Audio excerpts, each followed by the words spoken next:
The smell of cinnamon and nutmeg filled the kitchen as I pulled the last batch of sugar cookies from the oven, their edges golden brown and perfect. Outside, snow fell in thick, lazy flakes against the dining room window, and the Christmas tree in the corner cast dancing shadows across the hardwood floors. Everything looked picture-perfect for our annual Christmas Eve gathering. Everything except the pit in my stomach that had been growing for weeks. Before we jump back in, tell us where you're tuning in from, and if this story touches you, make sure you're subscribed, because tomorrow, I've saved something extra special for you. My name is Catherine Wells, and at 58, I thought I had mastered the art of keeping my family happy. For the past 15 years, since my divorce from their father, I had bent over backward to ensure my 3 adult children never felt the sting of our broken home. Tonight, they would all be here with their families, filling my modest 2-bedroom house in Riverside with laughter, presents, and what I hoped would be the warmth of togetherness. But as I arranged the cookies on my grandmother's china platter, the one with tiny painted roses that had survived 3 generations of family gatherings, my hands trembled slightly. Tonight was different. Tonight I had news that would change everything, and I wasn't sure my children were ready to hear it. The front door burst open with a gust of cold air and the sound of stomping boots. My eldest, Michael, appeared first, shaking snow from his dark coat, while his wife Sarah corralled their twin boys, both 8 years old and practically vibrating with Christmas excitement. Behind them came my daughter Rebecca, 29 and perpetually stressed, juggling shopping bags and her phone while trying to keep her 4-year-old daughter Lily from running straight into the Christmas tree. "Mom, where should I put the presents?" Rebecca called out, not waiting for an answer as she dumped everything in a pile near the fireplace. Her husband David trailed behind, looking exhausted from what I assumed was another long week at his construction job. Last through the door was my youngest, Thomas, 26, and still carrying himself with the confidence of someone who had never truly faced a consequence. His girlfriend Jessica clung to his arm, her designer boots clicking against my modest tile entryway as she surveyed my home with barely concealed judgment. "Smells good in here, Mom," Michael said, giving me a quick hug before immediately gravitating toward the cookies. At 32, he had inherited his father's broad shoulders and his appetite, but thankfully none of his cruelty. Sarah smiled warmly at me, the only one of my children's partners who had ever truly made an effort to know me as more than just Michael's mom. "Catherine, you've outdone yourself again," Sarah said, admiring the garland I had spent 3 evenings stringing along the staircase banister. "The house looks magical." Rebecca was already examining the dining table, noting the mismatched chairs I had collected over the years from garage sales and thrift stores. "Mom, why didn't you use the good chairs? The ones from the storage unit?" I paused, a cookie halfway to the platter. The storage unit. Another monthly expense I had been quietly covering for 2 years while Rebecca got back on her feet after her second career change. The unit that housed the dining set she had bought on credit and couldn't afford, along with countless other impulse purchases that had seemed so important at the time. "These chairs are perfectly fine," I said gently, forcing a smile. "They've served us well." Thomas had made himself comfortable on my living room sofa, feet up on the coffee table I had refinished myself last spring. Jessica perched beside him, her expression suggesting she was calculating how quickly they could leave. "So what's for dinner?" Thomas asked, not bothering to look up from his phone. "Please tell me you made those mashed potatoes with the cream cheese." Of course I did. I had made every single one of their favorite dishes, just like I had every Christmas for the past 15 years. The turkey that took 6 hours to roast in my tiny oven, the green bean casserole that Rebecca loved, the stuffing recipe that had been Michael's favorite since he was 12. It had cost me nearly $300, money I could barely spare on my secretary's salary, but their happiness had always been worth any sacrifice. As the evening progressed, I watched my family settle into the familiar rhythm of our Christmas Eve tradition. The children tore through their presents with delighted squeals, leaving wrapping paper scattered across every surface. The adults chatted and laughed, glasses of wine loosening tongues and warming hearts. For a moment, I let myself believe that maybe tonight would be different. Maybe tonight would be the night I could share my news and find nothing but support and understanding. After dinner, as we gathered in the living room for our traditional Christmas movie, I noticed the subtle shift in seating arrangements. Michael and Sarah claimed the recliner and the love seat with their boys sprawled on the floor. Rebecca and David settled into the remaining spots on the main sofa, with little Lily curled between them. Thomas and Jessica had positioned themselves in the two remaining comfortable chairs. I stood in the doorway, holding a cup of tea and looking for my place in the room I had spent weeks preparing for this very moment. The only available seat was the small, uncomfortable wooden chair from my kitchen table that someone had dragged in earlier. "Oh, Mom, just grab a spot wherever," Rebecca said absently, her attention focused on untangling Christmas lights that had somehow wound themselves around Lily's doll. I sat in the wooden chair, its hard surface a stark contrast to the plush comfort everyone else enjoyed, and tried to ignore the symbolism of my position. I was the hostess, the one who had cooked and cleaned and planned and paid for everything, yet somehow I was the afterthought when it came to comfort in my own home. As the movie played, I found my mind wandering to the letter tucked away in my bedroom drawer upstairs. The letter that had arrived 3 weeks ago and changed everything. The letter that contained news so wonderful, so life-changing, that I had been rehearsing how to share it for days. When the credits finally rolled and the children had been herded upstairs to the guest room for the night, the adults settled in for what had become our late-night Christmas Eve tradition. More wine, more conversation, and the relaxed intimacy that came when the chaos of children finally quieted. This was my moment. I took a deep breath and stood up from my uncomfortable perch. "I have something I'd like to share with all of you," I began, my voice slightly shaky but determined. "Something wonderful has happened, and I wanted you all to hear it from me first." The room fell quiet, all eyes turning toward me. Michael muted the television, and even Thomas looked up from his phone. 3 weeks ago, I received a call from a lawyer in Portland. It turns out that my great-aunt Eleanor, my grandmother's sister who moved to Oregon in the 1960s, passed away last month. I barely remembered her, but apparently she never forgot about me. She left me her house and a significant amount of money in her will. I paused, expecting gasps of delight or excited questions. Instead, I was met with a silence that stretched uncomfortably long. "How much money?" Thomas asked finally, his tone sharp with interest. "That's not really the point," I said, taken aback by his directness. "The point is that this is an incredible opportunity for me to finally pursue some of the dreams I've put on hold for so long. The house is beautiful, according to the photos the lawyer sent. It's in a charming neighborhood in Portland, near the waterfront, and there's even a small garden that—" "Wait," Rebecca interrupted, sitting up straighter. "You're talking about moving to Portland? Well, yes, I've been thinking about it seriously. The house is much larger than this one, and the inheritance would allow me to finally retire early, maybe take some of those art classes I've always wanted to try, volunteer at the local animal shelter.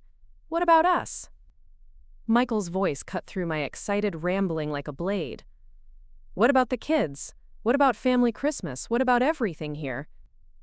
I looked around the room, confused by their reactions. "You're all adults with your own lives. Michael, you and Sarah have your own traditions.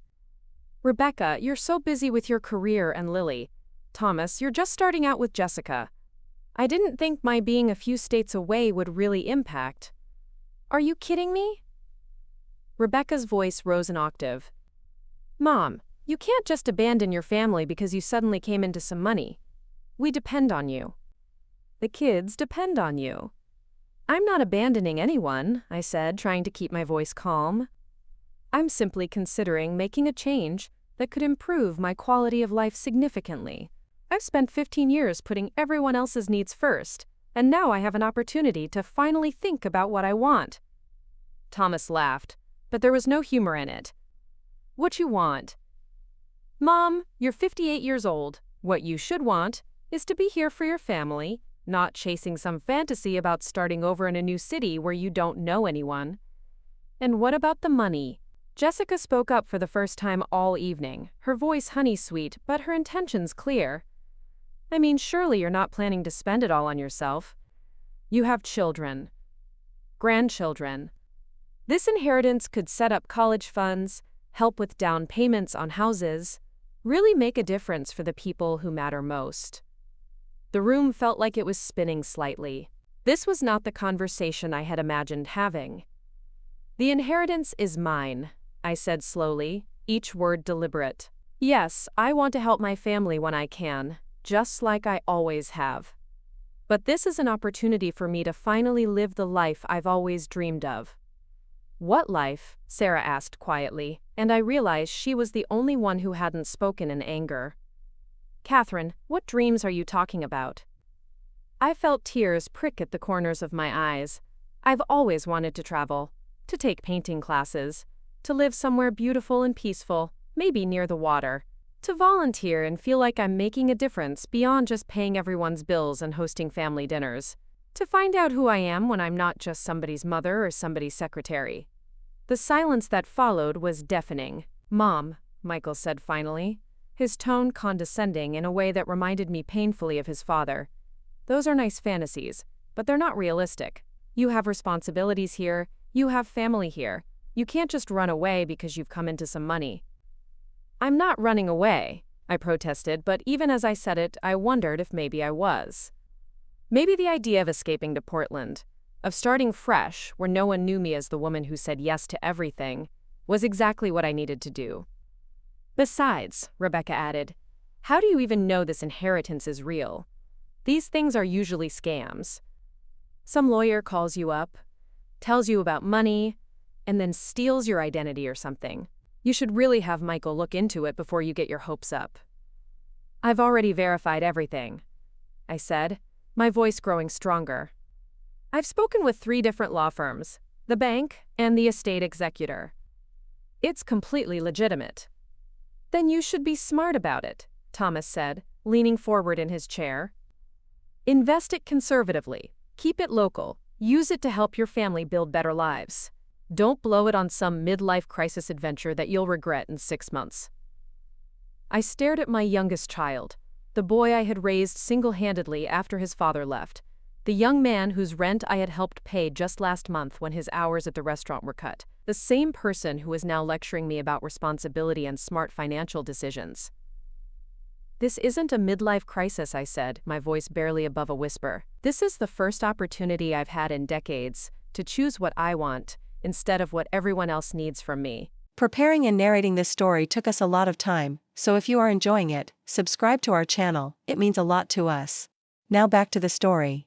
What we need from you is to stop being selfish, Rebecca snapped. You're a grandmother, Mom. You're supposed to be here for your grandchildren, not gallivanting around the country because you suddenly think you're too good for the life you've built here. The words hit me like a physical blow. Selfish. In 58 years of life, in 15 years of single motherhood, in countless nights of choosing between paying my own bills and helping my children with theirs, no one had ever called me selfish.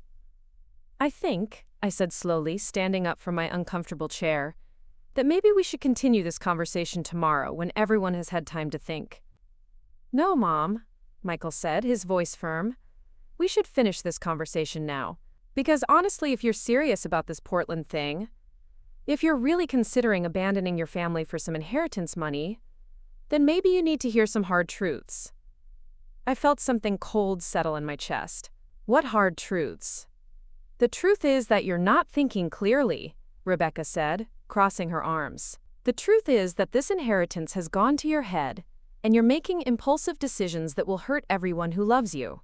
The truth is that we're your family, and family comes first, period. The truth, Thomas added, is that you're being incredibly selfish and ungrateful. We're here, spending our Christmas with you, trying to maintain a relationship despite the fact that you live in this tiny house in a neighborhood that's not exactly improving, and your response is to tell us you want to take your money and run. I felt the room sway slightly. Whether from the wine or the shock of their words, I couldn't tell. You think I'm ungrateful? Well, aren't you? Jessica's voice was sharp now, her earlier sweetness completely gone. Thomas has told me how much his family has done for you over the years. How they include you in everything, make sure you're not lonely, spend their holidays with you, instead of doing their own thing. And now you want to throw all of that away? I looked around the room at the faces of my children, the people I had sacrificed everything for, and saw only anger and disappointment. No excitement for my good fortune. No happiness that I might finally have a chance at the life I had always dreamed of. Just resentment that my inheritance might not be immediately available to solve their problems. I think, I said quietly, that I need some air. I walked toward the back door, stepping out onto the small deck that overlooked my tiny backyard. The snow was still falling, and the cold air bit at my skin, but it felt cleaner somehow than the suffocating atmosphere inside. Behind me, I could hear their voices continuing the conversation without me, their tones growing more animated as they discussed what I should do with my inheritance, how I should handle this situation, what was best for the family. They were making plans for my life, my money, my future, as if I weren't even a participant in the decision. I stood there in the cold for nearly 20 minutes, watching the snow accumulate on the fence posts and thinking about the photos the lawyer had sent me of Eleanor's house. It was a beautiful Victorian with a wraparound porch and mature oak trees in the front yard. The kitchen had been recently updated with granite countertops and hardwood floors that gleamed in the sunlight streaming through large windows. There was a library with built-in bookshelves and a window seat where I could imagine spending quiet afternoons reading. Most importantly, it was mine. Not ours, not the family's, not something I would be expected to share or sacrifice or compromise on. Mine. When I finally went back inside, the conversation stopped abruptly. They had clearly been talking about me, making decisions about my life in my absence. "Mom," Michael said, his tone artificially gentle, "we've been talking, and we think the best thing would be for you to take some time before making any major decisions. Maybe talk to a financial advisor, get some counseling to help you work through whatever this is you're going through." "What I'm going through," I said slowly, "is the first stroke of good luck I've had in decades." "That's not how we see it," Rebecca said. "We see someone who's gotten overwhelmed by a sudden change in circumstances and is making emotional decisions that she'll regret. We see someone who needs her family's support and guidance to make smart choices," Thomas added.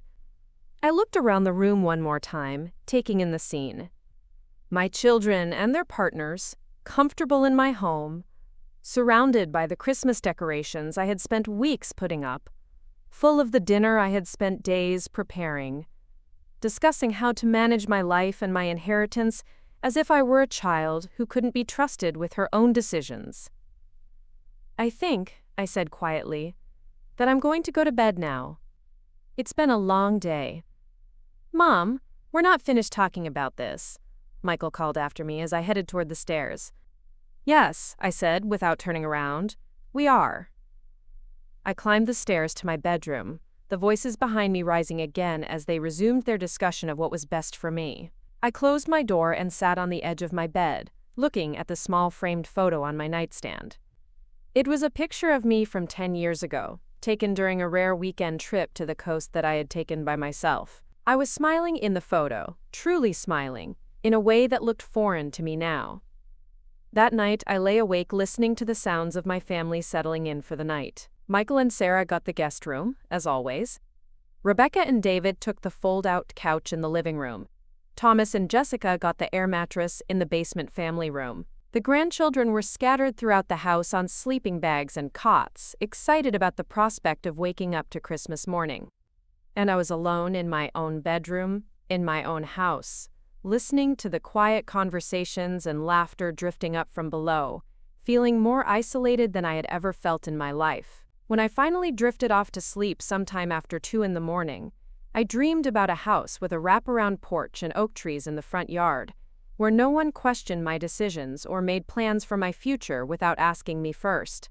Christmas morning arrived with the chaos I had expected but somehow wasn't prepared for. The children were up at dawn, thundering down the stairs and shrieking with delight at the presents Santa had left under the tree. I made coffee and started breakfast, falling into the familiar routine that had defined my Christmas mornings for the past 15 years. But something was different this year. As I stood at the stove flipping pancakes, listening to the sounds of my family enjoying the holiday I had worked so hard to create. I felt a strange detachment. It was as if I were watching the scene from outside myself, observing rather than participating. Rebecca appeared in the kitchen, still in her pajamas, carrying a cup of coffee. "Mom, we need to talk." "Good morning to you too," I said, not looking up from the griddle. "Did you sleep well?" "Mom, I'm serious. About last night, about this inheritance thing. I think you need to really consider what's best for everyone involved." I flipped another pancake, watching the bubbles form and pop on its surface. "I am considering what's best, Rebecca. I'm considering what's best for me."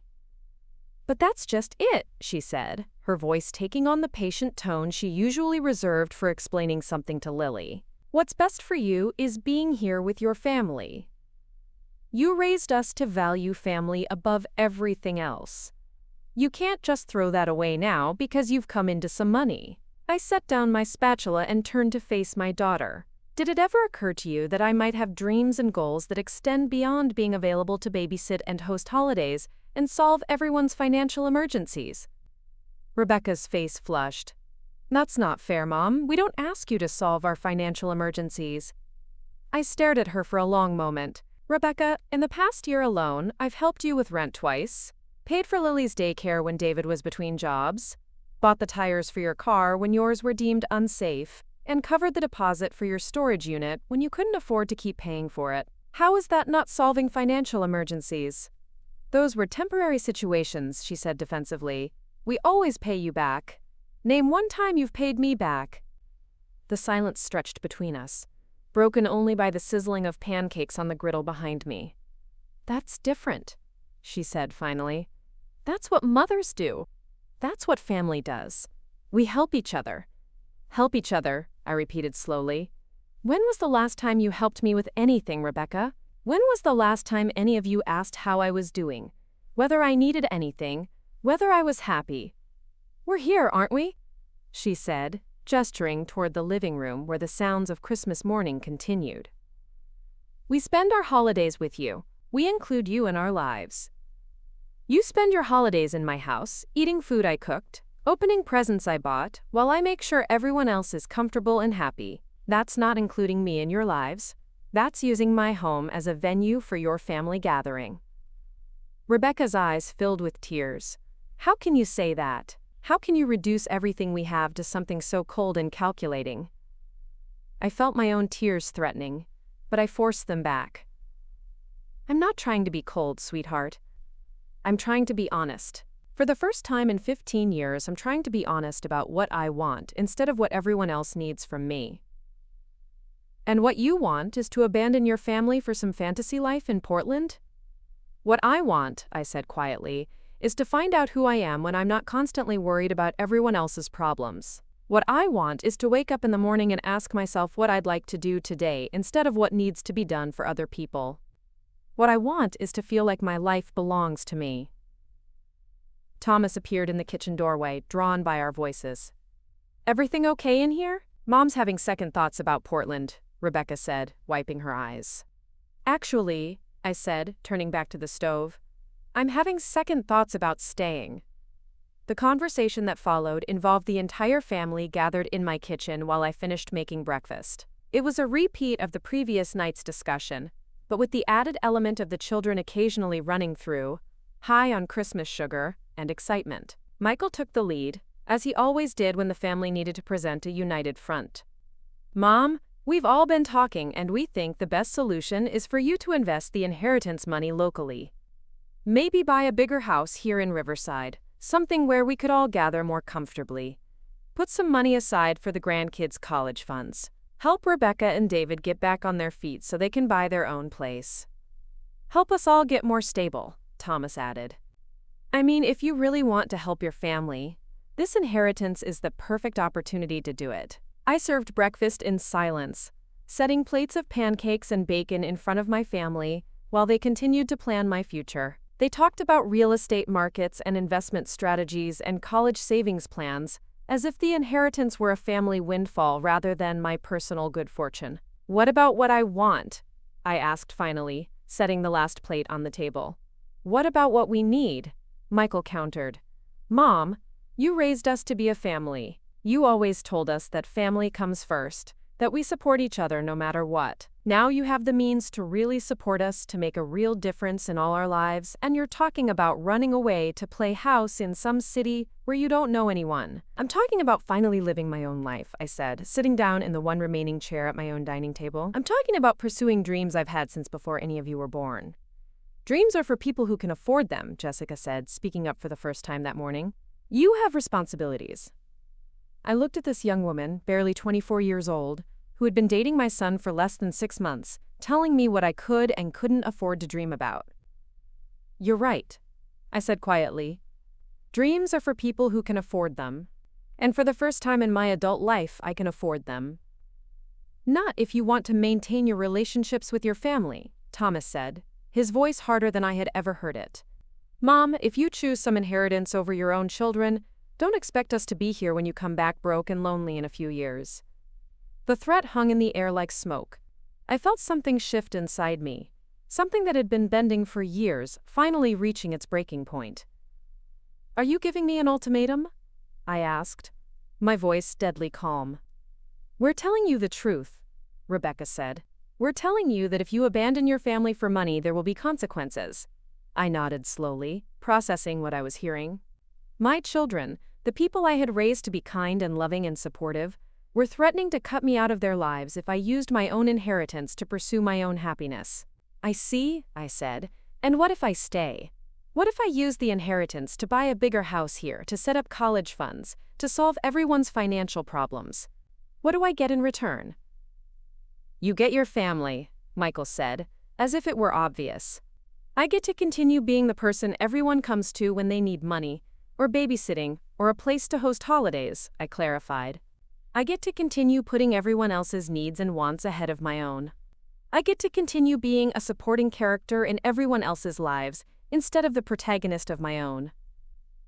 You get to be a mother and a grandmother, Sarah said softly. You get to be part of something bigger than yourself. I looked at Sarah, the only one who had spoken with kindness, and felt my heart break a little. Sarah, I've been part of something bigger than myself for 34 years. I became a mother when I was barely 24. I've spent every year since then making sure everyone else was okay, everyone else was happy, everyone else had what they needed. When exactly do I get to matter? You do matter, she said. You matter to all of us. I matter to you as long as I'm useful, I corrected gently. As long as I'm available to solve problems and provide support and host gatherings. But the moment I suggest that I might want something different, something for myself, I'm selfish and ungrateful. The dining room fell silent, except for the sounds of the children playing in the living room. My family sat around my table eating the breakfast I had made, surrounded by the Christmas decorations I had put up, and stared at me as if I had become a stranger. So what are you saying? Michael asked finally. I'm saying that I think I need some time to think about all of this, I said. I'm saying that maybe you all should head home after breakfast and let me process what's happened here. Mom, Rebecca said, her voice pleading, don't let this inheritance come between us. Please, we're your family, we love you. I know you love me, I said sadly, but you love the version of me that makes your lives easier.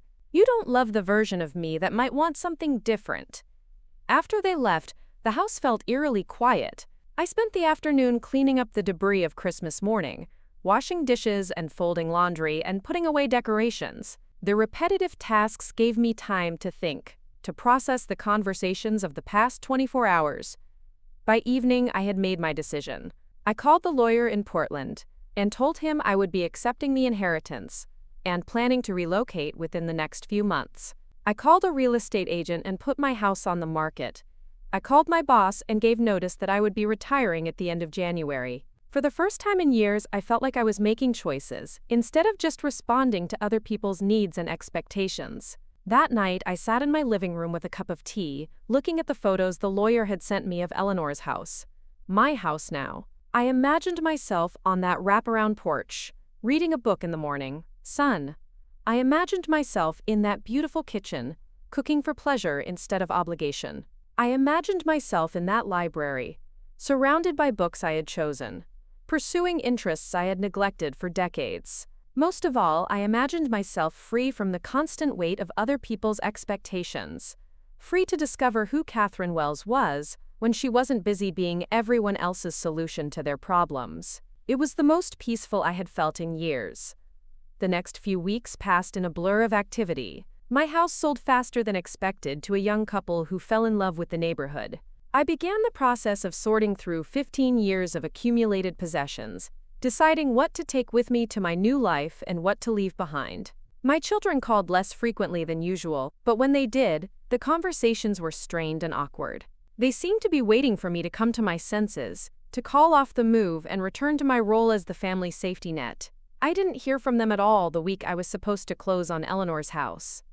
2 days before I was scheduled to drive to Portland, Rebecca showed up at my door. She was alone this time, without David or Lily, and she looked like she hadn't been sleeping well. "Mom," she said, standing on my doorstep with tears already streaming down her face. "Please don't do this. Please don't leave us." I invited her in, making tea while she composed herself enough to talk. We sat at my kitchen table, the same table where I had served Christmas breakfast just 6 weeks earlier, and she told me about all the ways my leaving would hurt the family. "Lily asks about you every day," she said. "She doesn't understand why Grandma is moving so far away. She thinks she did something wrong." The guilt hit me like a physical blow. "Rebecca, this has nothing to do with Lily, you know that." But she doesn't know that. She just knows that her grandmother is choosing to leave her. "I'm not leaving her. I'm moving to a different state. She can visit, you can visit, there are phones and video calls, and it's not the same, and you know it." Rebecca's voice rose with emotion. "You're abandoning your responsibilities here for some fantasy life in Portland. You're being selfish, Mom. You're putting your own wants ahead of your family's needs." There was that word again. Selfish. The accusation that had been haunting me for weeks. "Rebecca," I said quietly, "when was the last time you asked me what I wanted? When was the last time any of you considered what might make me happy?" "We include you in everything," she protested. "You include me in everything you want me to be included in. You include me when you need something from me. But when was the last time you asked me about my dreams, my goals, my interests outside of being your mother?" She stared at me, unable to answer. "I've spent 15 years making sure you and your brothers had everything you needed to build your own lives," I continued. "I helped you through college, through career changes, through relationship problems, through financial crises. I've been available whenever you needed me, without question or complaint. And now, when I finally have an opportunity to build something for myself, you're asking me not to take it." "Because we need you here," she said desperately. "Because family is supposed to stick together." "Family is supposed to support each other's happiness," I replied. "Family is supposed to want what's best for each other, even when it's inconvenient." Rebecca broke down completely then, sobbing into her hands while I sat across from her, my heart breaking but my resolve unchanged. I had spent too many years prioritizing everyone else's tears over my own dreams. When she finally composed herself enough to speak, her voice was cold in a way I had never heard before. "If you do this," she said, "if you really abandon us for this inheritance, don't expect us to be here when you realize you've made a mistake. Don't expect us to welcome you back when you get tired of playing house in Portland and want your real life back." "And if I stay?" I asked. "If I give up this opportunity to make everyone else comfortable, what do I get in return? What changes?" "You get your family," she said, echoing Michael's words from Christmas morning. "I get to continue being everyone's backup plan," I corrected. "I get to continue living my life in service to everyone else's needs and wants." She stood up, her face hard with anger and disappointment.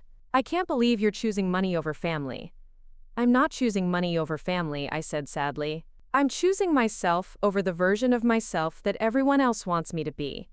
After she left, I finished packing with a heavy heart but a clear conscience. I had raised 3 children to be independent, capable adults. I had given them everything I could afford and many things I couldn't. I had been their safety net, their cheerleader, their problem solver, and their financial support system for decades.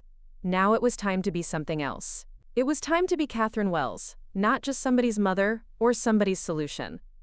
The drive to Portland took 2 days, and with every mile, I felt lighter. I stopped at roadside diners and talked to strangers. I stayed in a small motel in Nevada and watched the sunset from my room without worrying about anyone else's schedule or needs. I drove with the windows down through the mountains of Northern California, singing along to songs on the radio that I had forgotten I loved. When I finally pulled into the driveway of Eleanor's house, my house, I sat in the car for a long moment just looking at it.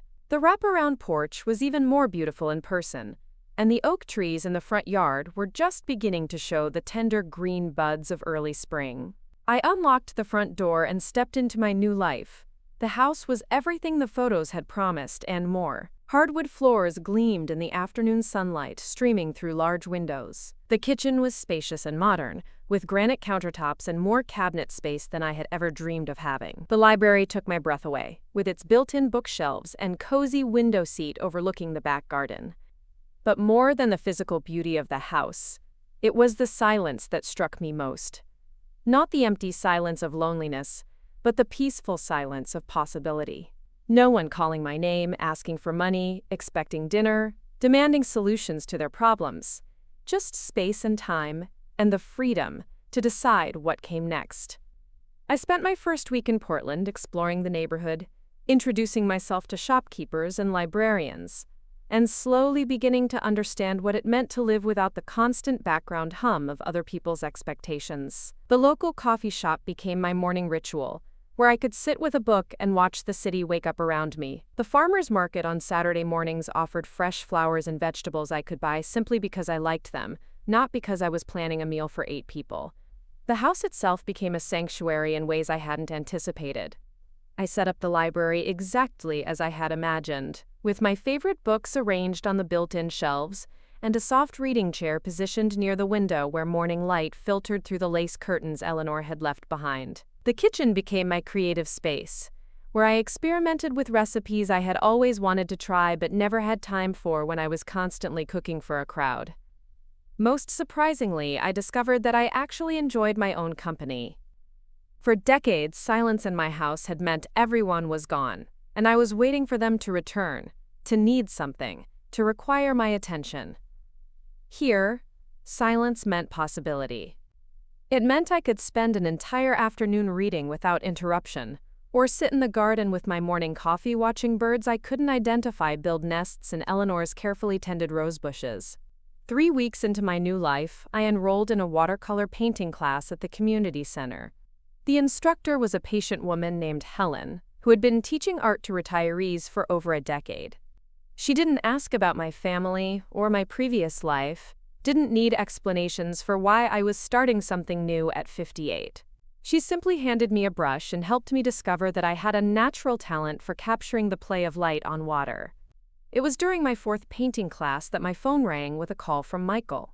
I almost didn't answer, caught up in the meditation of watching Prussian blue blend with ultramarine on wet paper, but something made me reach for it. "Mom," his voice was strained, urgent in a way that immediately put me on alert. "I need to talk to you. Are you busy?" I set down my brush and stepped outside the classroom. "What's wrong?" "It's Sarah," he said, and I could hear him struggling not to break down. "She's in the hospital. They found a lump in her breast, and the biopsy came back. It's cancer, Mom. It's actually cancer." The world seemed to tilt sideways.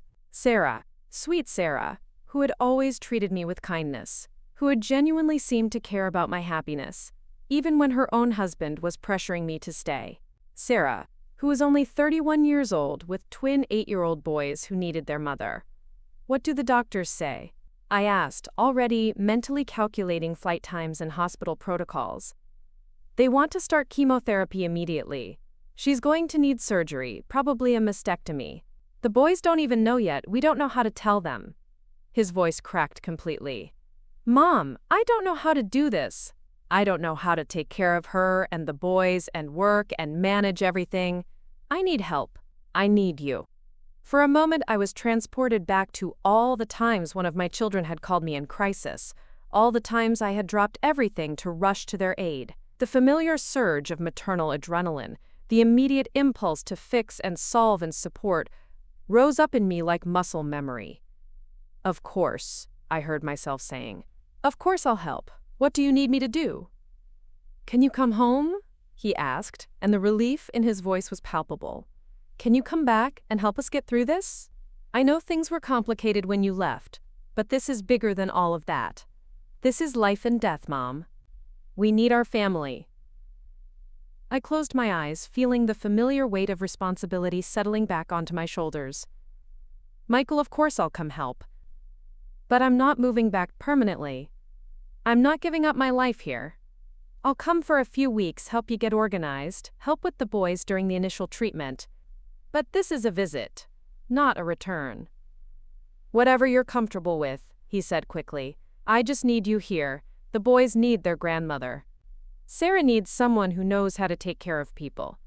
I made arrangements to fly back to California the next day, leaving my new life carefully paused like a book marked at an important chapter.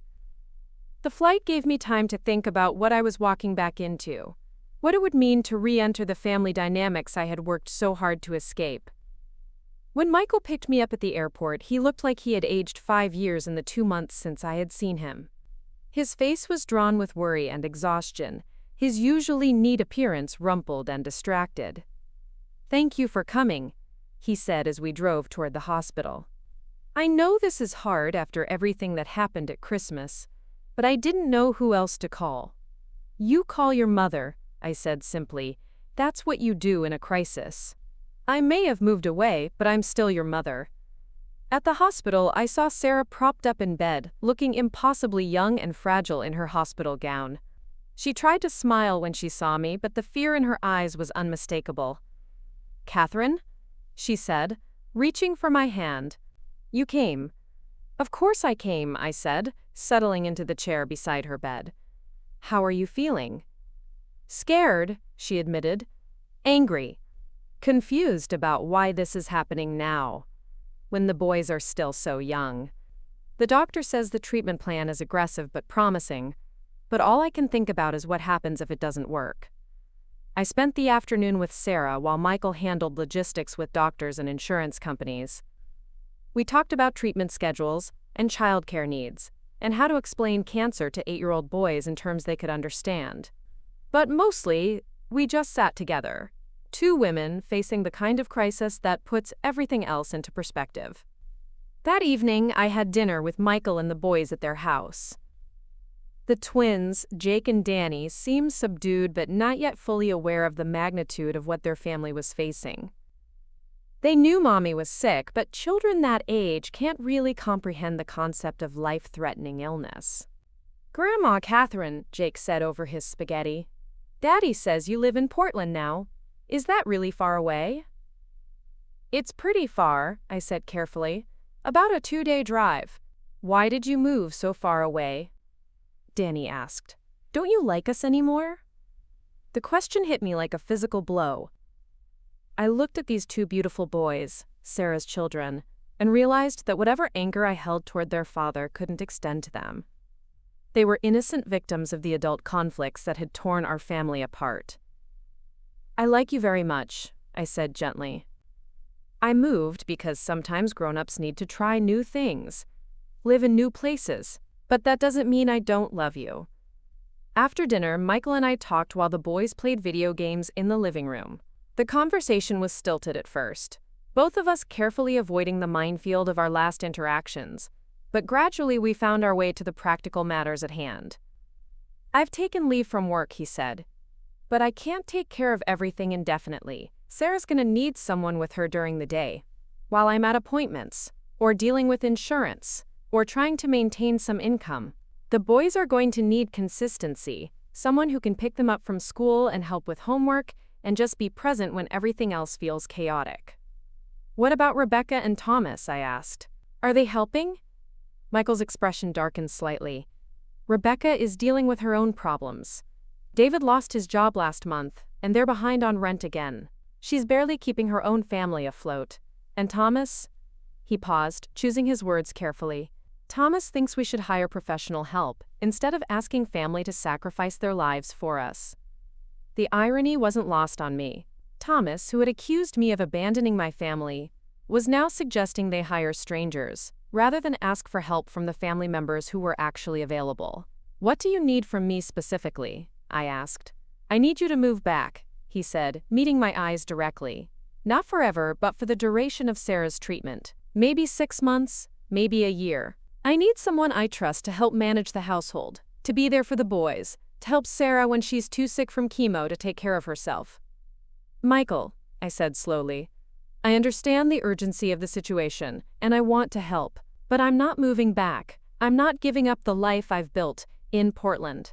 What I can do is come back and forth, spend a week or 2 here at a time, help you establish routines and systems that can function when I'm not here. That's not enough, he said, his voice rising with frustration. We need consistent help, someone who's here all the time. The boys need stability, Sarah needs reliable support. You can't be a part-time grandmother when we're dealing with cancer. I felt the familiar pressure building, the weight of his expectations and needs pressing down on me like a physical force. For a moment, I was tempted to give in, to sacrifice my new life for the immediate crisis in front of me. But then I thought about the peaceful mornings in my Portland kitchen, the painting classes, the sense of possibility that had become as essential to me as breathing. I can be a grandmother who helps in the ways I'm able to help, I said firmly. I can be present for the important appointments. I can take care of the boys during school vacations. I can be here for the surgery and the hardest parts of treatment. But I'm not moving back to California permanently. Michael stared at me as if I had spoken in a foreign language. Mom, this is cancer. This is my wife, your daughter-in-law, fighting for her life. This is your grandsons needing their grandmother. How can you prioritize your new life over this? I'm not prioritizing anything, I said, trying to keep my voice calm. I'm trying to help in a sustainable way, in a way that doesn't require me to give up everything I've worked for. What you've worked for, he repeated incredulously. Mom, you inherited a house and some money. You didn't work for anything. You got lucky, and now you're using that luck to abandon your family when we need you most. The words stung because they echoed the accusations from Christmas, the same fundamental misunderstanding of what my move to Portland represented. They saw it as a frivolous adventure funded by unearned money. They couldn't see it as the first time in my adult life that I had prioritized my own happiness. Michael, I said quietly, I love you and I love Sarah, and I love those boys more than you'll ever understand. But I also love myself, and I love the life I'm building. I can help you through this crisis without sacrificing my own well-being. And if that's not enough, if what we need is more than what you're willing to give, I looked at my eldest son, this man I had raised to be strong and independent, and saw the scared little boy he had once been when his father left and the world became uncertain and frightening. Then you'll figure it out, I said gently, because you're capable and intelligent and resourceful, and because crisis has a way of showing us what we're truly capable of. The conversation ended without resolution, but I stayed for the week I had promised, helping to establish routines and systems that could function in my absence. I researched local resources for families dealing with cancer, found support groups for children, interviewed potential babysitters and housekeepers who could provide the day-to-day assistance Michael felt he needed. Most importantly, I spent time with Sarah, talking through her fears and helping her think through practical considerations, like how to prepare the boys for the visible effects of chemotherapy, how to maintain some sense of normalcy during treatment, how to ask for help without feeling like a burden. On my last day, as I was packing to return to Portland, Sarah asked me to sit with her in the garden behind their house. The spring flowers were beginning to bloom, and the afternoon light was soft and golden. I understand why you don't want to move back, she said quietly. I understand why you need to have your own life. I looked at her in surprise. Sarah was the only member of my family who had never pressured me to stay, the only one who had seemed to genuinely understand my desire for independence. But I'm also scared, she continued. I'm scared that if you're not here, if I don't have someone I trust to help me navigate this, I won't be strong enough to get through it. Sarah, I said, taking her hand, you are strong enough. You're stronger than you know. And you won't be doing this alone. You have Michael, you have friends, you have an entire medical team dedicated to your care. My being here wouldn't make you stronger, it would just make things easier for everyone else. Isn't that enough reason? She asked. Isn't making things easier for your family worth sacrificing your own plans? It was the most direct version of the question that had been haunting me since Christmas, the question that went to the heart of everything I was struggling with. Sarah, I said slowly. For 34 years, I made everything easier for my family at the expense of my own dreams and goals and happiness. I raised 3 children, supported them through every crisis, solved every problem I could solve, and never asked for anything in return except their love and respect. And when I finally decided to pursue my own happiness, they accused me of being selfish and threatened to cut me out of their lives. Sarah nodded, tears sliding down her cheeks. I love this family more than my own life, I continued, but I also deserve to have a life of my own. I can help you through this crisis without giving up everything I've worked for. I can be present for the important moments without sacrificing my own well-being. And that has to be enough. Sarah squeezed my hand. I'm sorry they made you choose. I'm sorry they couldn't understand what Portland meant to you. I'm not choosing, I said firmly. I'm setting boundaries. There's a difference. When I returned to Portland, I threw myself back into my new life with renewed appreciation for its freedom and possibilities. I continued my painting classes, discovering that I had a particular talent for landscapes that captured the moody beauty of the Pacific Northwest. I joined a book club at the local library, where I met other women who had reinvented themselves later in life and understood the courage it took to prioritize your own happiness. Most significantly, I began volunteering at a local women's shelter, helping other women navigate the practical and emotional challenges of starting over. Many of them were escaping domestic violence or leaving marriages that had never allowed them to be themselves. Their stories reminded me that my own journey, while less dramatic, was part of a larger pattern of women learning to value their own lives. For 6 weeks, I maintained my promise to help Michael and Sarah from a distance. I flew back to California twice, once for Sarah's surgery and once when she had a particularly difficult reaction to chemotherapy. During those visits, I provided the practical support they needed, while carefully maintaining the boundaries I had established. But the family dynamics remained strained. Rebecca continued to struggle financially and seemed to resent my refusal to move back and solve everyone's problems. Thomas made it clear that he viewed my new life as a betrayal of family values. Even Michael, despite his gratitude for my help, continued to pressure me to make my assistance more permanent and comprehensive. The breaking point came in May, during what should have been a routine check-in call. Mom, Rebecca's voice was tight with stress when she called me on a Thursday evening. I need to ask you something, and I need you to really think about it before you answer. I set down my book and prepared myself for whatever crisis had prompted this call. David's been out of work for 3 months now, she began. We're 2 months behind on rent, Lily needs new clothes for kindergarten, and my car is making a noise that probably means expensive repairs. I've been thinking about what you said at Christmas, about how much money you've given us over the years, and I realize you're right, we've been depending on you too much. I felt a flicker of hope that maybe Rebecca was finally ready to have an honest conversation about our family dynamics. But here's the thing, she continued, and I heard the shift in her tone that told me the conversation was about to go in a different direction. You have this inheritance money, this house, this whole new life that you're funding with money that fell into your lap. And meanwhile, your own daughter is facing eviction because she can't afford rent. The hope flickered and died. Rebecca, I said carefully, what exactly are you asking me? I'm asking you to loan me $10,000, she said in a rush. I know it sounds like a lot, but it would solve our immediate problems. It would cover the back rent, fix the car, get Lily set up for school, and give David time to find steady work. I swear we would pay you back this time.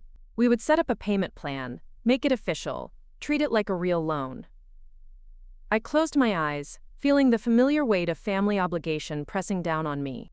$10,000 wasn't an insignificant amount, but it also wasn't enough to fundamentally change my financial situation. I could afford to help her without seriously impacting my own security. But I also knew that this wouldn't be the end of it. There would be another crisis, another emergency, another situation where family was expected to step in and solve problems that should be solved by the people who created them. Rebecca, I said slowly, what happens if David doesn't find steady work? What happens if there's another unexpected expense, another crisis? Do I loan you more money? Do I keep solving the same problems over and over again? This would be different, she insisted. This would give us a real fresh start. David has some job prospects. Things are looking better. We just need this one boost to get back on our feet. You said the same thing 2 years ago when I helped with your last apartment deposit, I reminded her gently. You said it 6 months ago when I covered your storage unit fees. Every financial crisis is presented as the last one, the one that will finally get you stable, but there's always another one. So, you're saying no? Her voice was flat, defeated. I'm saying that I'm not going to continue enabling a pattern that isn't helping anyone, I said. Rebecca, you and David are intelligent, capable adults. You have a college education, work experience, and a support network. You have everything you need to solve your own problems. Everything except money, she said bitterly. Everything except a mother who cares more about her family than her own selfish dreams. And there it was again. Selfish. The word that had become my family's weapon of choice whenever I failed to prioritize their needs over my own well-being. Rebecca, I said, my voice steady despite the hurt. I'm going to say something that might be hard to hear, but I need you to really listen. Your financial problems aren't caused by my lack of generosity. They're caused by your inability to live within your means and make responsible decisions. My giving you money might solve this immediate crisis, but it won't teach you how to avoid the next one. How can you say that? She demanded. How can you reduce our problems to some moral failing when you know how hard we're working, how much we're struggling? I can say it because I love you enough to tell you the truth, I replied. Rebecca, you've been struggling with the same financial issues for years. Every time I've helped, it's provided temporary relief, but no lasting change. At some point, you have to learn to stand on your own. And if we get evicted, if Lily has to change schools again, if we end up homeless because my mother chose her new life over her family's well-being. The emotional manipulation was so familiar, so practiced, that I almost fell for it. The image of my granddaughter suffering because of my selfishness, the guilt and responsibility that I had carried for so many years, rose up in me like a tide. But then I thought about the women at the shelter where I volunteered. Women who had spent years sacrificing their own needs to keep peace in dysfunctional relationships. Women who had learned too late that enabling destructive patterns wasn't love, it was fear. Rebecca, I said quietly, if you get evicted, it won't be because I refuse to give you money. It will be because you and David haven't found a way to earn enough to cover your expenses. If Lily has to change schools, it won't be because I chose my own life over hers. It will be because her parents haven't created stability for her. You're heartless, she said, her voice breaking. You're actually heartless. I'm not heartless, I said sadly. I'm just finally learning the difference between helping and enabling.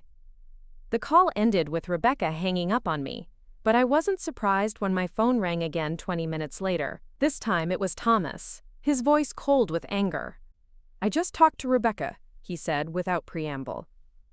I can't believe you turned down your own daughter when she asked for help. Thomas, I said, settling into my reading chair and preparing for another round of family pressure. Rebecca didn't ask for help. She asked for money. There's a difference. What's the difference when a mother refuses to help her child? He demanded. The difference is that Rebecca doesn't need money as much as she needs to learn how to manage money, I said. The difference is that giving her $10,000 would solve this crisis but create dependency for the next one. So you'd rather see your granddaughter homeless than part with some of your inheritance money? I took a deep breath, recognizing the same emotional manipulation tactics Rebecca had used. Thomas, I would rather see my granddaughter learn that her parents are capable of solving their own problems, I said. I would rather see Rebecca and David develop the skills and confidence they need to create lasting stability instead of lurching from crisis to crisis. You're justifying being selfish, he said flatly. You're using psychology and self-help nonsense to justify abandoning your family. I moved to Portland, Thomas. I didn't abandon anyone. I'm still your mother. I'm still Rebecca's mother. I'm still available for emotional support and practical advice, and genuine emergencies. But I'm not everyone's personal ATM anymore. If this isn't a genuine emergency, what is? He demanded. Rebecca is facing eviction. That sounds pretty genuine to me. Rebecca is facing eviction because she and David consistently spend more than they earn, I said bluntly. This is the third time in 4 years that they've been behind on rent. At what point do we acknowledge that the problem isn't bad luck or temporary setbacks, but poor financial management? At what point do we acknowledge that family helps family no matter what? He shot back. Family does help family, I agreed. But help doesn't always mean money. Sometimes help means allowing people to experience the natural consequences of their choices so they can learn to make better ones. Thomas was quiet for a long moment, and I thought maybe he was actually considering what I had said. But when he spoke again, his voice was harder than before. Mom, I'm going to be very clear with you. If you don't help Rebecca through this crisis, if you let your own daughter lose her home while you live in luxury in Portland, there are going to be consequences. Rebecca won't be the only one who gets cut out of your life. Are you threatening me, Thomas? I'm telling you the truth. I'm telling you that if you choose your inheritance money over your family's well-being, you might find yourself with a lot of money and no family to spend it on. The threat hung in the air between us, as clear and final as an ultimatum. But this time, instead of fear or guilt, I felt something unexpected. Relief. Thomas, I said quietly, if my family's love is conditional on my willingness to solve everyone's financial problems, then maybe it's not the kind of love I want in my life. Are you serious right now? I'm completely serious. I love you all more than you'll ever understand, but I refuse to be blackmailed into financing everyone's poor decisions. If that means losing relationships, then maybe those relationships weren't as healthy as I thought they were. Fine, he said, his voice cold with finality. Don't say we didn't warn you. After he hung up, I sat in my quiet living room looking out at the garden Eleanor had carefully tended for decades. The roses were beginning to bloom, their colors rich and vibrant in the evening light. I thought about the choice I had just made, the line I had finally drawn in the sand, after years of being pushed further and further from my own needs and desires. For the first time since Christmas, I felt completely at peace with my decision. The next morning, I called my financial advisor and set up college funds for Jake, Danny, and Lily. Not large amounts, but enough to make a meaningful difference in their educational futures. I also arranged for automatic monthly contributions to continue for the next 10 years, regardless of what happened with their parents. I wrote letters to each of my grandchildren, explaining that I loved them and would always be their grandmother, but that I might not be as present in their daily lives as other grandmothers were. I told them about Portland, about the house with the wraparound porch, about the art classes and the book club and the volunteer work that was giving my life new meaning. Most importantly, I told them that I hoped they would grow up to be people who pursued their own dreams, even when those dreams were inconvenient for other people. I didn't hear from any of my children for the rest of May. Sarah sent a brief text, letting me know that her treatment was progressing well, and that Michael had hired a part-time nanny to help with the boys. It was the kind of practical solution I had suggested months earlier, but which had been rejected in favor of pressuring me to sacrifice my own life. In June, I received a graduation announcement for Lily's kindergarten ceremony. Rebecca had included a handwritten note that simply said, "In case you care enough to attend." I didn't attend the ceremony, but I sent Lily a beautiful children's book about a grandmother who traveled the world having adventures. I included a note telling her that distance didn't diminish love, and that someday I hoped she would visit me in Portland so I could show her the ocean and teach her to paint watercolors. The book was returned to me a week later with "refused" written across the package in Rebecca's handwriting. By the end of June, I had been living in Portland for 4 months, and it felt more like home than anywhere I had ever lived. I had developed routines and friendships and interests that had nothing to do with managing other people's problems.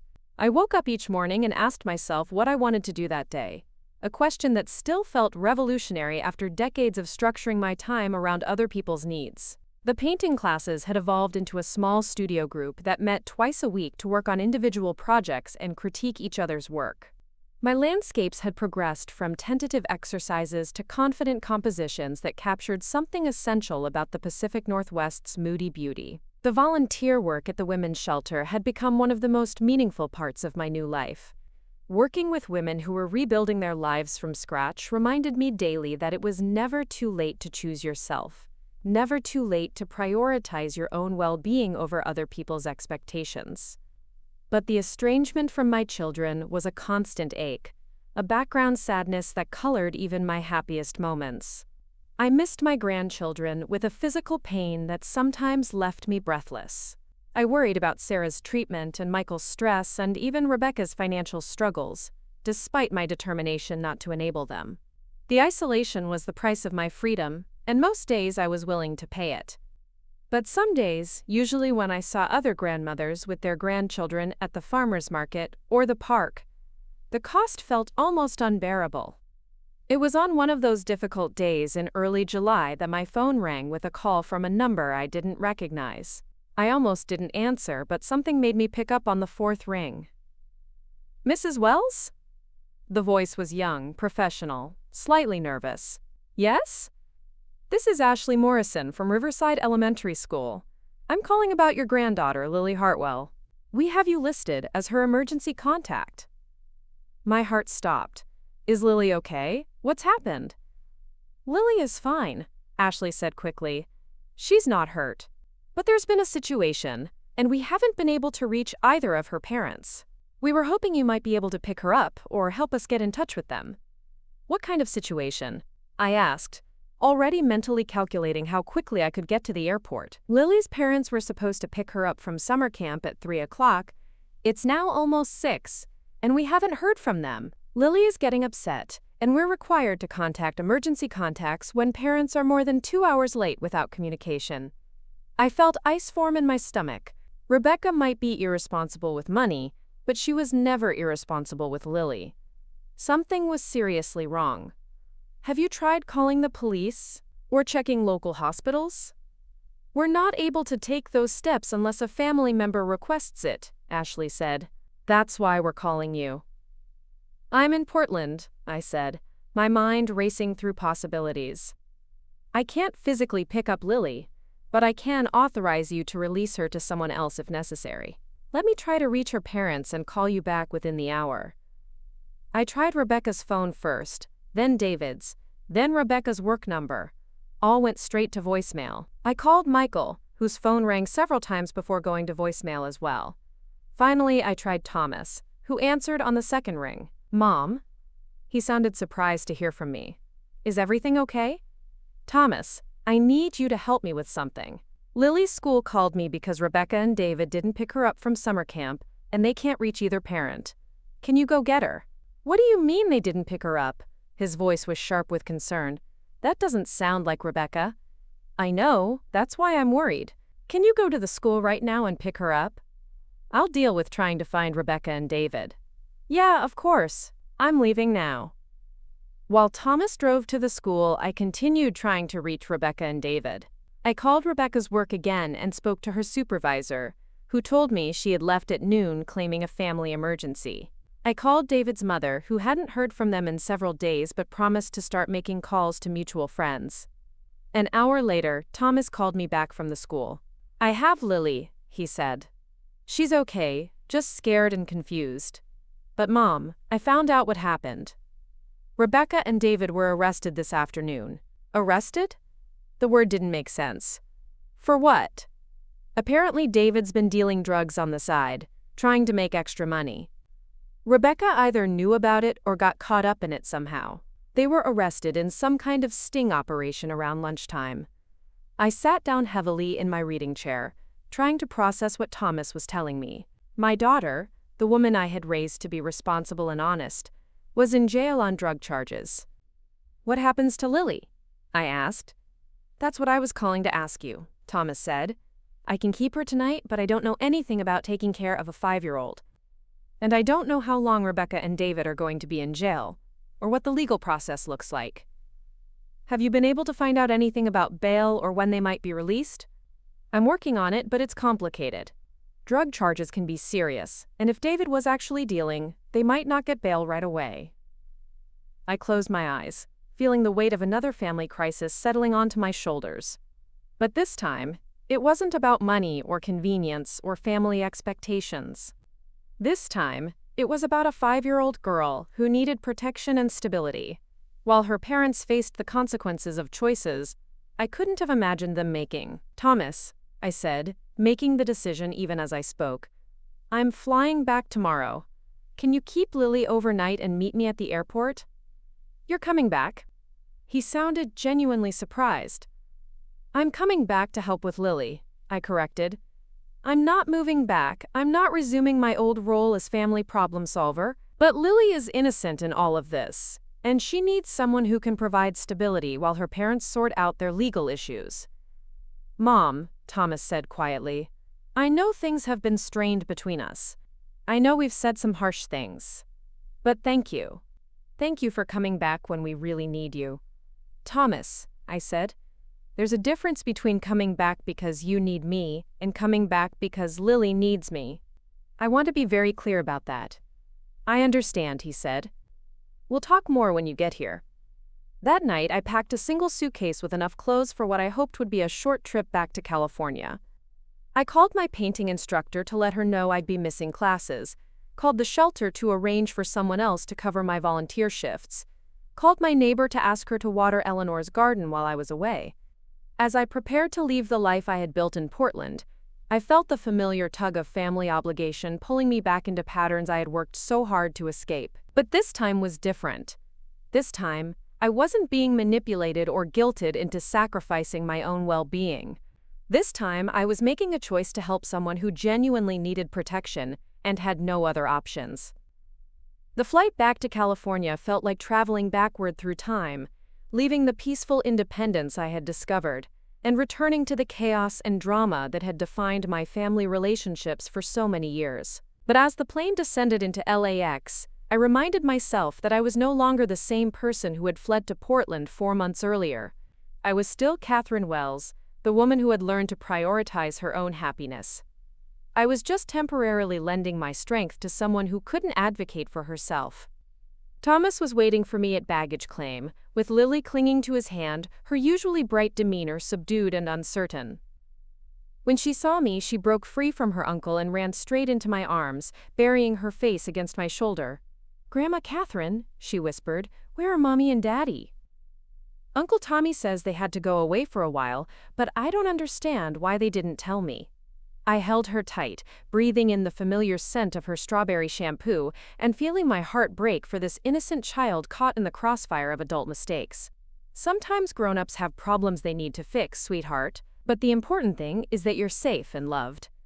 During the drive to Thomas's apartment, I learned more about the situation. Rebecca and David had been arrested as part of a larger drug operation that had been under investigation for months. David hadn't just been dealing to make extra money. He had been part of a distribution network that moved significant quantities of drugs through the neighborhood. Rebecca's involvement was less clear, but she had been present during the arrest and had been charged as an accessory.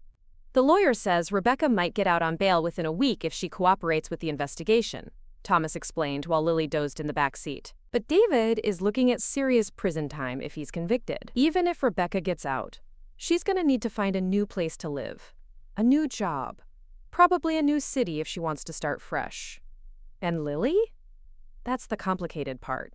If Rebecca gets out but doesn't have stable housing or income, social services might get involved.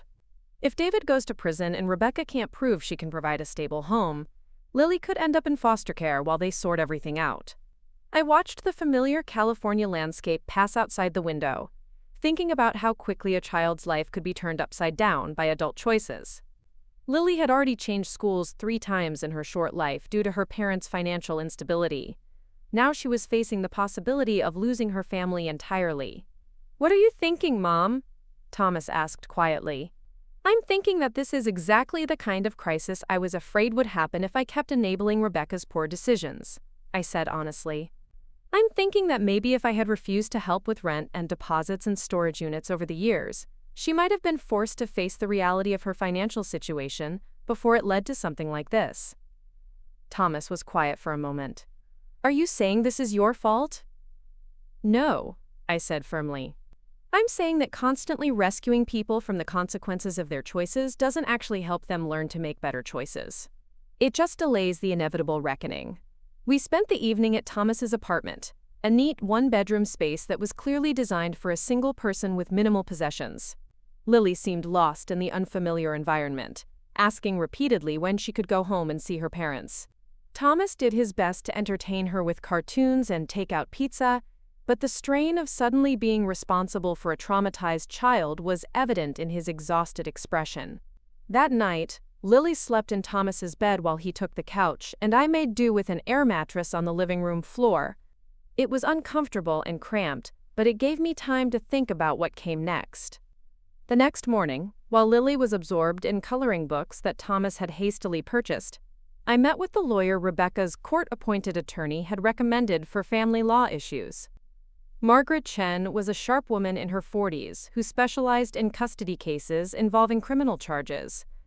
The good news, Margaret told me over coffee in her downtown office, is that Rebecca's charges are relatively minor if she cooperates with the prosecution. She's looking at probation and community service rather than prison time. The bad news is that Social Services has already opened an investigation into Lily's welfare, and they're going to require proof of stable housing and income before they'll allow Rebecca to resume custody. What does that mean practically? It means Rebecca needs to find a job and a place to live that meets Social Services standards. It means she needs to demonstrate that she can provide consistent care for Lily without relying on family or friends for basic necessities.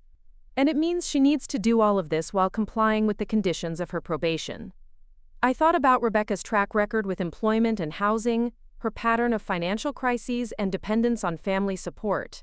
Even under the best circumstances, it would be challenging for her to meet these requirements quickly. What if she can't? I asked.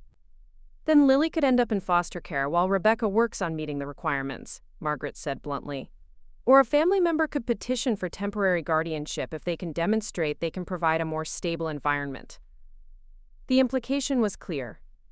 Margaret was suggesting that I consider taking custody of Lily myself, at least temporarily. The idea sent a chill through me, as I realized that my carefully constructed new life in Portland might be about to disappear entirely. Would I have to move back to California? I asked. Not necessarily. If you could demonstrate that you have stable housing and income in Portland, and if you could show that the move would be in Lily's best interest, the court might approve an interstate custody arrangement. It would be complicated, but not impossible. After the meeting, I walked through downtown Los Angeles, trying to process the magnitude of the decision I was facing. Taking custody of Lily would mean fundamentally altering the independent life I had worked so hard to build. It would mean returning to a role I had thought I was finished with, becoming a primary caregiver again at 58, but it would also mean ensuring that an innocent child didn't become a victim of the foster care system because of her parents' mistakes. It would mean giving Lily the stability and security she needed during the most traumatic period of her young life. When I returned to Thomas's apartment that afternoon, I found him on the phone with Michael, their voices tense with stress and frustration. "She's not your responsibility, Mom," Michael was saying when Thomas put the call on speaker. "I know you feel obligated because she's your granddaughter, but you've already sacrificed enough for this family. You shouldn't have to give up your new life because Rebecca made stupid choices." "And what's the alternative?" I asked. "Let Lily go into foster care while Rebecca tries to get her life together?" "The alternative is for Rebecca to face the consequences of her actions," Michael said firmly. "The alternative is for her to figure out how to be a responsible parent without depending on you to solve everything." "Michael," I said quietly, "Lily is 5 years old. She doesn't deserve to suffer because her parents made poor choices. And you don't deserve to sacrifice your happiness again because your adult children can't manage their own lives," he replied. "Mom, we had this conversation at Christmas. We had it again when I needed help with Sarah's cancer treatment. At some point, you have to stop fixing everyone's problems." I understood his point, but this situation felt fundamentally different from the financial crises and family dramas that had characterized my relationship with my children for years. This wasn't about enabling poor choices or avoiding consequences. This was about protecting a child who had no control over her circumstances. That evening, while Lily played quietly with her coloring books, I called Rebecca at the county jail.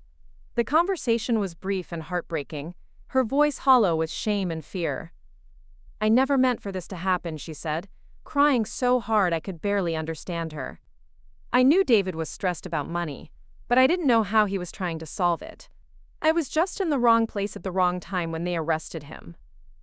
"Rebecca," I said gently, What matters now is figuring out how to protect Lily and get your life back on track. I can't do it, Mom, she sobbed. Even if I get out on bail, I don't have anywhere to go, no way to make money, no way to take care of her. I've made such a mess of everything. What are you asking me to do? I'm asking you to take her, Rebecca said, her voice breaking completely. I'm asking you to give her the stability I can't provide right now. I know it's not fair. I know you have your own life. But she needs someone who can take care of her properly. The conversation continued for another 10 minutes. But the essential request was clear. Rebecca was asking me to take custody of Lily, not as a temporary emergency measure, but as a long-term solution while she tried to rebuild her life from scratch. After I hung up, I sat on Thomas's couch, watching Lily color a picture of a house with flowers in the garden. She had drawn stick figures of a grandmother and a little girl standing in front of the house, both of them smiling. "Is that your house, sweetheart?" I asked. "It's the house I want to live in," she said seriously. "With you, Grandma Catherine?" Uncle Tommy's apartment doesn't have a garden, and I like gardens. The innocence of her response broke my heart and clarified my decision at the same time. Lily needed stability, safety, and love more than I needed the independence I had worked so hard to achieve. The next morning, I called Margaret Chen and told her I wanted to petition for temporary guardianship of Lily. The process would take several weeks, during which Lily would remain with me while social services completed their investigation, and Rebecca worked on meeting the requirements for eventually resuming custody. I also called my real estate agent in Portland and asked her to take my house off the market, which I had been considering as a way to simplify my finances. Instead, I decided to keep both homes, using Eleanor's inheritance to maintain the Portland house as my retreat, while providing Lily with stability in California. The most difficult call was to my painting instructor, Helen, to explain that I wouldn't be returning to classes for the foreseeable future. "Catherine," she said after I finished explaining the situation, "you don't have to choose between your own life and your granddaughter's welfare. Have you considered bringing her to Portland? Children are remarkably adaptable, and she might thrive in a new environment away from the trauma of her parents' situation." The suggestion hadn't occurred to me, but as I thought about it, I realized it made perfect sense. Portland would offer Lily a fresh start, away from the neighborhood where her parents had been arrested, and the school where other children might know about her family's problems. It would allow me to maintain the life I had built while providing Lily with the stability she needed. 2 weeks later, after completing the initial custody paperwork and working with social services to establish a transition plan, I brought Lily to Portland to see Eleanor's house. She stood on the wraparound porch, her small hand in mine, looking out at the garden with wide eyes. "It looks like my picture," she said softly. "It looks like the house I drew." "Would you like to live here with me?" I asked.